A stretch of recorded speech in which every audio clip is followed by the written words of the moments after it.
Mister DIY থেকে shopping করেছি। কয়েকদিন আমি গিয়েছি অ্যাকচুয়ালি, বাট শেয়ার করা হয়নি। তো আজকে ভাবলাম তোমাদের সাথে একটু শেয়ার করি। আজকে অনেক কিছু কেনাকাটা করেছি, আজকে তোমাদের সাথে আমি শেয়ার করবো কী কী নিলাম মিস্টার ডিআইওয়াই। বাইরে প্রচণ্ড গরম, যার জন্য আমি বেডরুমে এসেছি। কারণ বেডরুমে যেহেতু এসি আছে, আমার কাছে মনে হলো আমি এসিতে বসে ঠান্ডা মাথায় তোমাদের সাথে এগুলো শেয়ার করি। কারণ ডাইনিংয়ে তো আর এসি নাই, ওখানে প্রচণ্ড গরম লাগছে আমার কাছে, তো মনে হচ্ছে অস্থির লাগছে। তো এই জন্য ভাবলাম যে এই রুমে বসে তোমাদের সাথে শেয়ার করি। যাই হোক, প্রথমেই হচ্ছে ফয়েল কন্টেইনার। ফয়েল কন্টেইনার, এগুলো হচ্ছে ফয়েল পেপার দিয়ে তৈরি, ফুড সার্ভ করা যাবে। হ্যাঁ, অনেক সময় দেখা যায় যে আমার হেল্পিং হ্যান্ড বাসা থাকে না, তখন হঠাৎ করে কেউ আসলে প্লেট গ্লাস ধুতে ধুতে টায়ার্ড লাগে, তো যার জন্য আমি এগুলো কয়েকটা এনে রেখেছি, কোনো ইমার্জেন্সি হলে অ্যাটলিস্ট ইউজ করা যাবে। তো এটাও ডিআইওয়াই থেকে নিয়েছি। অ্যাকচুয়ালি এগুলোর কোনোটার গায়ে প্রাইস লেখা নাই, ওদের এখানে গায়ে প্রাইস লেখা থাকে না, ওই র্যাক যে থাকে র্যাকের মধ্যে প্রাইস লেখা থাকে, তো ওইখান থেকে দেখে নিতে হয়, এই জন্য আমি প্রাইস বলতে পারছি না। হ্যাঁ, তারপর হচ্ছে এটা হচ্ছে বেকিং পেপার। এগুলো অ্যাকচুয়ালি আমি আনার পরেই খুলেছি, সবগুলো আমি খুলে খুলে দেখেছি, যার জন্য এগুলো প্যাকেট খোলা। হ্যাঁ, এটা হচ্ছে বেকিং পেপার। বেকিং পেপার আমি যেহেতু নতুন একটা ইলেকট্রিক ওভেন কিনেছি, তো ইদানিং মাঝে মাঝে আমি বেকিং করি, যার জন্য আমি এই বেকিং পেপারটা নিয়ে এসেছি। এটা হচ্ছে aluminium foil paper. Aluminium foil paper, এটাও আমি খুলেছি, যার জন্য প্যাকেটটা খোলা। অ্যালুমিনিয়াম ফয়েল পেপারটাও আমার লাগে অনেক সময়, যার জন্য আমি এনে রেখেছি একটা। এটা তো নর্মাল জিপলক ব্যাগ, জিপলক ব্যাগও লাগে সবসময়। কন্টেনার বা জারি বা বক্সে সব কিছু রাখা যায় না, জায়গা হয় না, তো যার জন্য আমি জিপলক ব্যাগ এনে রাখি। জিপলক ব্যাগে স্টোরেজ করতে অনেক ইজি হয়, কম জায়গায় অনেক কিছু রাখা যায়। আর যেহেতু এটা জিপ লক হয়ে থাকে, তো বাড়ি থেকে বাতাস পাস হওয়ার কোনো ওয়ে থাকে না, যার জন্য সব কিছু ভালোও থাকে। দুইটা আইস কিউব ট্রে নিয়েছি, দুইটা আইস কিউব ট্রে নিয়েছি। এই ট্রেগুলো লাগে অ্যাকচুয়ালি, এগুলো বেসিক্যালি আমি নিয়েছি মশলার জন্য। হ্যাঁ, আদা রসুন ব্লেন্ড করে এরকম আইস কিউবে রেখে দিলে এরপর যখন লাগবে তখন জাস্ট একটা কিউব নিয়ে রান্না করে ফেলা যাবে, ইজি হয়। হ্যাঁ, যার জন্য আমি এই দুইটা এনেছি।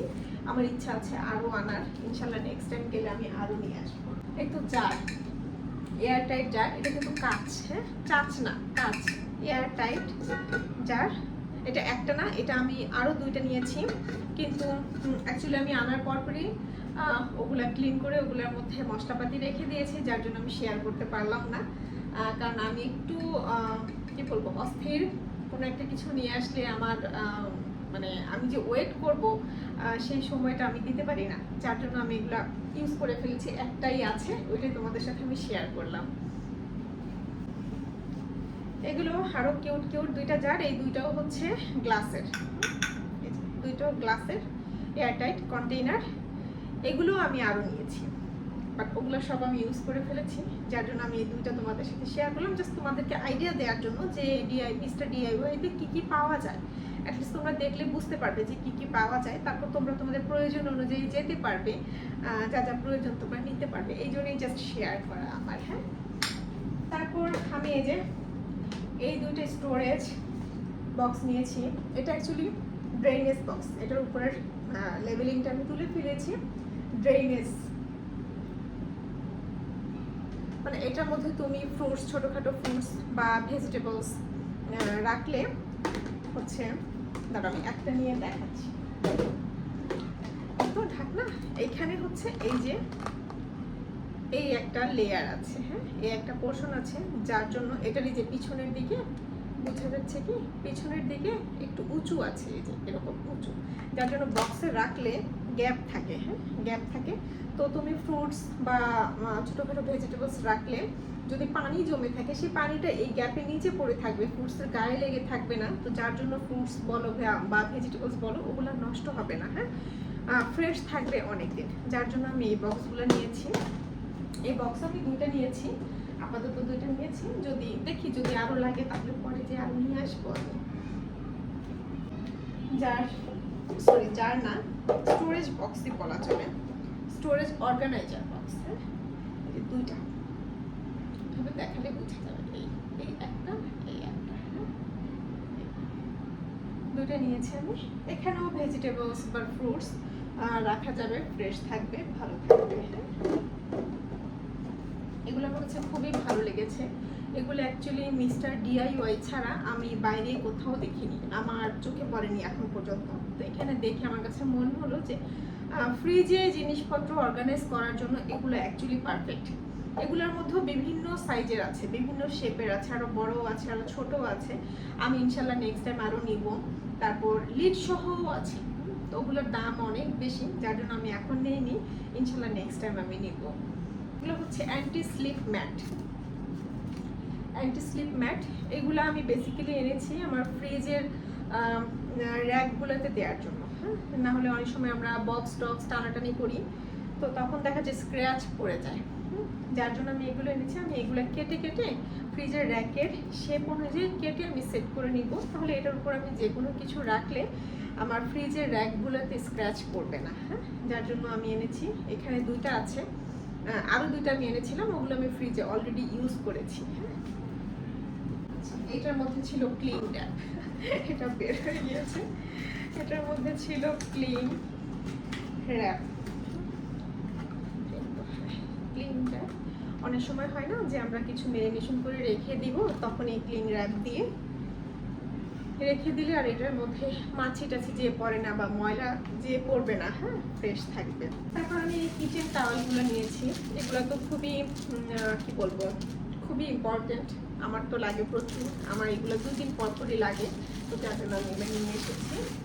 এরপর আমার কিছু ওয়ান টাইম ইউজ গ্লাস দরকার ছিল, সেগুলো আমি এনে রেখেছি, কারণ অনেক সময় ছোট ছোট বাচ্চারা আসে, ওদের কাঁচের গ্লাসে দিতে দেখা যায় ওদের বাবা মারাই আমাদের নিষেধ করে যে ওদের একটু গ্লাসে দিও না। তো আমার বাসায় যেহেতু বাচ্চা নাই, আমার অ্যাকচুয়ালি কাঁচ ছাড়া মেলামাইন টাইপের কোনো কিছু নাই, হ্যাঁ আর আমি এমনি পছন্দও করি না আসলে, হ্যাঁ যার জন্য আমার কেনা হয় না। যদিও প্লাস্টিকও আসলে ইউজ করা খুব একটা ভালো না, কিন্তু যেহেতু বাচ্চারা কাঁচের জিনিস ওদের জন্য খুব রিস্কি হয়ে যায়, যার জন্য আমি এগুলো এনে রেখেছি যে অ্যাটলিস্ট 1-2বার ওরা ইউজ করতে পারবে তেমন কোনো। তো আমি সুন্দর এই ব্রাশটা এনেছি, সুন্দর না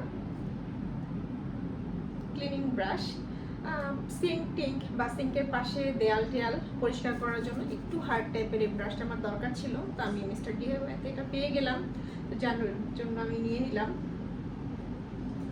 এটা হচ্ছে গ্লাস ক্লিনার। গ্লাস ক্লিনার তো বেসিক্যালি আমরা সবাই ইউজ করি, বাট এটা হচ্ছে গ্লাস স্ক্র্যাপার, হ্যাঁ গ্লাস ক্লিনার দিয়ে তারপর এটা দিয়ে যদি টেনে টেনে পরিষ্কার করা যায়, গ্লাসটা খুব সুন্দর নাকি পরিষ্কার হয়, হ্যাঁ আমি ইউজ করিনি অ্যাকচুয়ালি, এবার আনলাম দেখি ইউজ করে অ্যাকচুয়ালি কেমন হয়।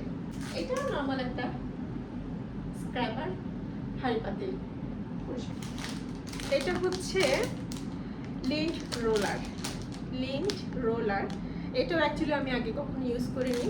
এটা সোফা টোফাতে হয় যে অনেক সময় ময়লা লেগে থাকে, তো এটার ভিতরে একটা পেপারের মতো আছে, ওই পেপারটা দিয়ে ওটার ক্লিন করে নেওয়া যায়, পেপারের গায়ে সবগুলো ময়লা আটকে চলে আসে। এটাও আমি কখনো ইউজ করিনি, আমি নেক্সট টাইম ইউজ করে তোমাদের সাথে দেখাবো। তো এই হচ্ছে আমার আজকের শপিং। তোমাদের কাছে কেমন লাগলো জানিও, আর যদি তোমরা চাও তোমরাও মিস্টার DIYতে যেতে পারো, ওইখানে অ্যাকচুয়ালি প্রয়োজনীয় অনেক কিছু পাওয়া যায়, যেটা আমি অ্যাকচুয়ালি মিস্টার DIY ছাড়া বাইরে কোথাও দেখিনি, অ্যাটলিস্ট বাংলাদেশে আমি বাইরে কোথাও দেখিনি। তো আমি বলবো যে তোমরা যদি একটু কি বলবো, একটু এক্সেপশনাল জিনিস পছন্দ করো বা এরকম বাসার প্রয়োজনীয় জিনিসপত্র নিতে চাও, তাহলে তোমরা একটাবার হলেও মিস্টার DIY ঘুরে আসতে পারো। ওকে, তোমাদের কাছে কেমন লাগলো জানিও। ভালো থেকো তোমরা সবাই। আল্লাহ হাফেজ।